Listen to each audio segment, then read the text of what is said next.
কালো চশমা পরে বিন্দাস ঘুরে বেড়াতেন। রাজধানী জুড়ে বিস্তার করেছিলেন একচ্ছত্র আধিপত্য। চাকরি বিধির কোনো তোয়াক্কা না করে চলতেন নিজের মর্জি মতো। ক্ষমতার গরম দেখিয়ে সবাইকে তটস্থ করে রাখতেন পুলিশের প্রভাবশালী কর্মকর্তা হারুনুর রশিদ। সাবেক স্বরাষ্ট্রমন্ত্রী আসাদুজ্জামান খানের দপ্তরে টিভি হারুনের ছিল আলাদা ঠাটবাট। মহারাজার আগমনে যেমন জয়ধ্বনি শোনা যেত, তেমনি হারুনের এন্ট্রিতে প্রিন্স আসছে বলে শোরগোল পড়ে যেত মন্ত্রণালয় জুড়ে। ভাতের হোটেল দিয়ে বিখ্যাত হওয়ার পাশাপাশি জড়িয়েছিলেন অনিয়ম আর দুর্নীতিতে। ক্ষমতাকে ব্যবহার করে ব্যবসায়ী সহ নানা পেশার মানুষকে ধরে এনে নির্যাতন করা ছিল তার আরেক নেশা। যেখানে সেখানে বাড়ি ও জমি কেনার নেশাও ছিল প্রকট।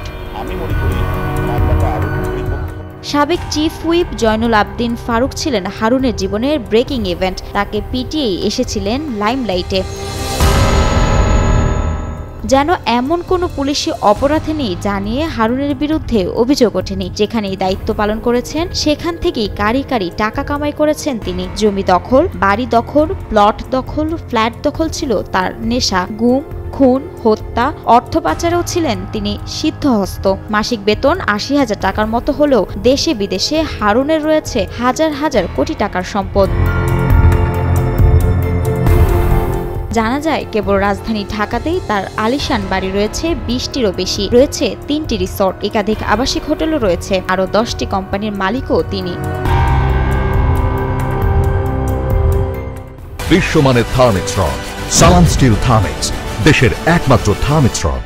জানা গেছে এসব সম্পদ গড়েছেন কথিত মামা জাহাঙ্গীর আলমের নামে। দখল করা সম্পত্তি বিক্রি করে সেসব টাকা দেশের বাইরেও পাচার করেছেন নিয়মিত। বিদেশে অর্থ পাচারের সুবিধার জন্য পুরানা পল্টনের একটি ভবনে তার মানি এক্সচেঞ্জ ছিল বলেও অভিযোগ রয়েছে।